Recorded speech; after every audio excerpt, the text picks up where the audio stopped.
Dave, first of all, congratulations on being the new first team coach at Palace. Just get your reaction to that. Obviously delighted. For someone like myself, started coaching about 15 years ago, and you sort of get to a level where you sometimes reach a plateau and obviously hopefully opportunities arise. So really pleased that the club have given me the opportunity to step forward and make the step up from the under-23s into the first team. And for those that don't know much about you, tell me a bit about your career. I started off at Stevenage, where I first started my first coaching role, where I was only 20 and started taking their under-18s, which was interesting, sort of thrown in at the deep end there. From there I then started to coach here. Took the first coach role was about 14 years ago, where I took the under-12s here. In that age group I had Johnny Williams, believe it or not, and then proceeded to then take 15s and 16s here before I went back to Watford, where I went on to take the older age groups in their professional development phase there. And then you got the step up to the 23s, that was from you working with Richard Shaw. Yeah, so come back here after my spell at Watford and come back with a role, which was a year we went up, with a role which spanned across different age bands. It was looking after professional development phase coaches, it was delivering within the age groups in the academy, and then also taking the older age group in the 23s, which I always thought would push me along with my coaching. And last season, obviously a great season for the under-23s for you and Richard. Yeah, great season. Obviously winning the league was nice. It's not really something that we set out to do.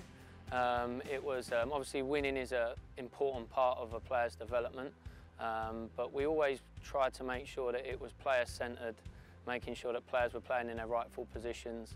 And winning a league in the 23s is quite difficult because it tends to be a bit of a juggling act in terms of your team on a weekly basis can be thrown around. So at weekends sometimes you're scampering to get the team organised, which is all part of your development as a coach. But obviously Shawsey given me the access to the sessions, and the organisational part of the group was really important to me moving forward.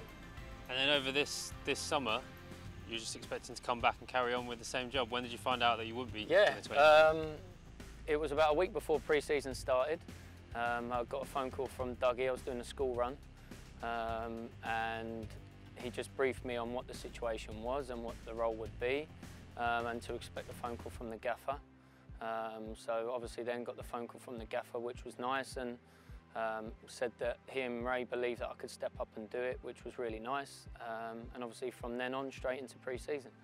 Yeah, what was that like pre-season out in Sweden first of all? Brilliant. First and foremost, I think you look from a pre-season training camp perspective, you look for the environment to be right, which was perfect. You look for your principles of play to be put into the group, which was bang on. And then obviously you want to get back with everyone with a clean bill of health, and which we did, with a view of obviously 3 or 4 games left to complete the pre-season. What was it like for you making the transition from coaching academy players to first team players? Completely different. You have to learn really quick. They know their industry inside out. They will see little faults in your session if there is one. So you almost have to plan your session from the top to the bottom meticulously to make sure they can't find any holes in it, really. And what have you learned from Roy and Ray so far?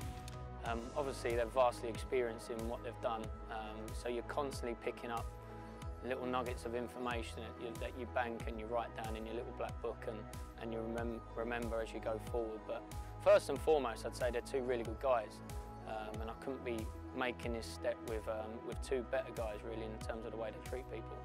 Is it exciting for you working with such a high quality of player that Palace have got at the moment? Yeah, brilliant. Obviously the squad's really competitive when everybody's fit. You sense that the players want to keep their place, and going forward you look to think, well, hopefully we'll have a successful season. And a player that's doing really well at the moment, someone you had a massive role in his development, Aaron Wan-Bissaka. Yeah, to watch his progression in such a short space of time, I think he's still bordering line. I think he's only played 11 Premier League games or around that point. I think there's been a lot said about Aaron, but I would say that obviously him changing his position was pivotal in what he did, but it was Aaron that bought into it. And if Aaron at such a precarious age in terms of 19, 20 and most people being asked to change position, a lot of kids wouldn't have done it. So for me, Aaron's success is down to Aaron. And looking ahead to the rest of the season, so the last 3 games in the league haven't gone quite to plan. What improvements do you think we need to make? I think from me being new into it, looking at the Premier League, how ruthless it is, how competitive it is. Every game we've played, we could have won, lost or drawn. And it's such fine margins that are borderline winning a game, getting a point or losing. So it's something that you look at and it's hard to suddenly look and think what we can get better, because there's been an opportunity to also win every game that we've played in. So it's very tight, it's a very hard league, and you've got to make sure that every single game you're completely focused and ready for it.